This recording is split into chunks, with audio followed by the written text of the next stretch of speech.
أعوذ بالله من الشيطان الرجيم بسم الله الرحمن الرحيم.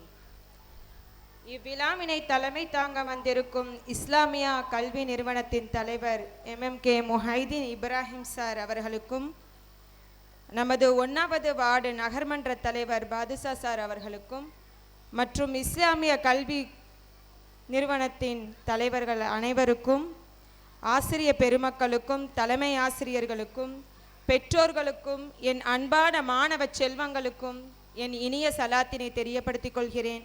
அஸ்ஸலாமு அலைக்கும் வரஹ்மத்துல்லாஹி வபரகாத்துஹு.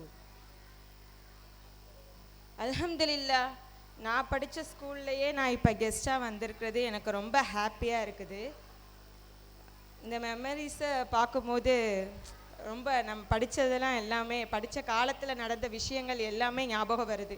ஒவ்வொரு ஸ்போர்ட்ஸ் ஈவெண்ட்ஸ் நடக்கும்போது சரி, பிள்ளைங்க ஒவ்வொன்றும் அவங்களோட ஈவெண்ட்ஸ் கண்டக்ட் பண்ணும்போது சரி, நான் படித்த ஞாபகங்கள் தான் எனக்கு அதிகமாக வருது.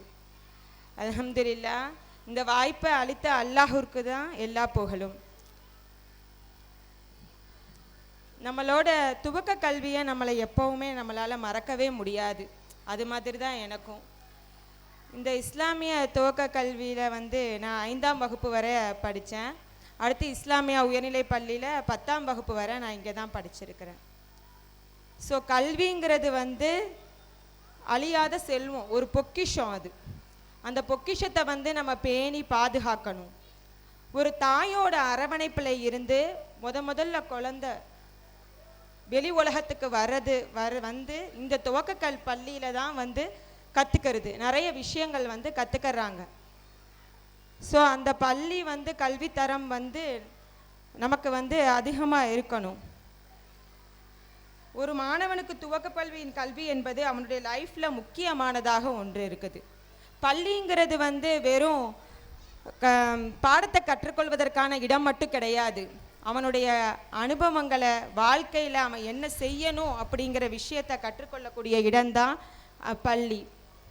ஸோ இப்போ இருக்கக்கூடிய ஜெனரேஷனில் நிறைய டெக்னாலஜி டெவலப்மெண்ட் இருக்குது. நிறைய பேர் நம்ம ஃபோன்லேயே அடிக்டாகி இருந்துடுறோம். ஸோ நம்ம யூஸ் பண்ணுறத கம்மி பண்ணிக்கிறணும். இந்த உலகம் தினம் ஒரு மாற்றத்தை நோக்கி ஓடிக்கொண்டே தான் இருக்குது. அந்த ஃபோனில் நிறைய நன்மை தரக்கூடிய விஷயங்களே இருக்குது. ஸோ நம்ம கேம்ஸு நிறைய அது மாதிரி விளையாடாமல் நிறைய நன்மை தரக்கூடிய விஷயங்களை நம்ம அதில் கேட்டு தெரிஞ்சுக்கிறணும். இன்னொன்று என்னென்னா, நல்ல பண்புகளை நம்ம வளர்த்துக்கிறணும். நல்ல பண்புங்கிறது ஒரு நல்ல மதிப்பை நமக்கு ஏற்படுத்தி தரும். நம்மளை விட பெரியவங்களை, பெற்றோர்களை, நம்ம ஆசிரியர்களை நம்ம மதிக்க கற்றுக்கிறணும். மாணவர்களாகிய நீங்கள் சவால்களை எதிர்கொள்ளணும். எந்த விதமான சவால்களாக இருந்தாலும் அதை நீங்கள் எதிர்கொண்டீங்கனாலே போதும். நீங்கள் ஒரு விஷயம் செய்கிறீங்க அப்படின்னா அந்த விஷயம் தோல்வியில் முடியுதுன்னா அதை கொண்டு நீங்கள் துவளக்கூடாது. திருப்பி நீங்கள் முயற்சி செய்துக்கிட்டே இருக்கணும். முயற்சிக்கு உண்டான பலன் கண்டிப்பாக ஒரு நாள் கிடைக்கும். இது மாணவர்களுக்கு உண்டான அறிவுரைகள் மட்டும்தான் கிடையாது. மாணவர்களுக்கு ஊன்றுகோலாக இருக்கக்கூடிய பெற்றோர்கள் ஊன்றுகோலாக இருக்கணும். எப்படிப்பட்ட ஊன்றுகோலாக நீங்கள் இருப்பீங்க? ஃபஸ்ட்டு நீங்கள் உங்களுடைய குழந்தைகளுக்கு ஒரு டைம் ஸ்பெண்ட் பண்ணணும். குழந்தை ஸ்கூலுக்கு போயிட்டு வர்றானா, இன்றைக்கி நீ என்ன படித்த, இன்றைக்கி என்ன நீ விஷயங்கள் கற்றுக்கிட்ட அப்படிங்கிறத அவன்கிட்ட மனம் விட்டு பேசணும். அப்படி மனம் விட்டு பேசுகிறதுனால நீங்களும் உங்களுடைய குழந்தையும் இடையான உறவு ரொம்ப வலுவாகும்.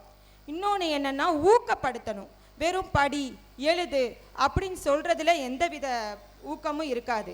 அவங்களோட சேர்ந்து நீங்களும் படிக்கணும். நீங்களும் அவங்க படிப்பதற்கு உண்டான, அவங்களுடைய திறமைகளை வளர்ப்பதற்கு உண்டான முயற்சிகளையும் நீங்கள் எடுக்கணும். முன்னுதாரணமாக இருக்கணும். முன்னுதாரணம்னா என்ன? நம்ம செய்யக்கூடிய விஷயங்களை, நம்ம சொல்லக்கூடிய விஷயங்களை நம்ம கேட்டு கற்றுக்கிறத விட நம்ம செஞ்சு காமிச்சோம்னா அதை அவங்க ஈஸியாக அண்டர்ஸ்டாண்ட் பண்ணிக்கிடுவாங்க. இப்போ நம்ம பொய் பேசக்கூடாது அப்படின்னு சொன்னோம்னா வெறும் சொல்கிறதோட மட்டும் இருக்கக்கூடாது. நம்ம என்ன செய்யணும்னா முதல்ல பொய் பேசாமல் இருக்கணும். ஃபோன் பார்க்கக்கூடாதுன்னு சொன்னோம்னா நம்ம முதல்ல ஃபோன் பார்க்காம இருக்கணும். ஸோ பெற்றோர்களாகிய நீங்கள் உங்கள் குழந்தைகள் முன்னாடி முன் உதாரணமாக இருக்கணும். இன்ஷா அல்லாஹ் இதே மாதிரி நான் இப்போ எப்படி கெஸ்ட்டாக வந்து உங்கள் முன்னாடி பேசிக்கிட்டு இருக்கேனோ அதே மாதிரி இந்த பள்ளியினுடைய மாணவ மாணவிகளும் நாளைக்கு ஒரு சமுதாயத்தில் ஒரு பெரிய லெவலில் டாக்டர்ஸாகவும் இன்ஜினியர்ஸாகவும் சயின்டிஸ்டாகவும் இன்னும் பல துறைகளில் சாதித்து நிறைய வெற்றி பெறணுன்ட்டு அல்லாஹ்விடம் துவா செய்தவளாக இந்த வாய்ப்பை எனக்கு ஏற்படுத்தி தந்த எல்லா உள்ளங்களுக்கும் நன்றி கூறி விடைபெறுகிறேன். அஸ்ஸலாமு அலைக்கும் வரஹ்மத்துல்லாஹி வபரகாத்துஹு. தேங்க்யூ.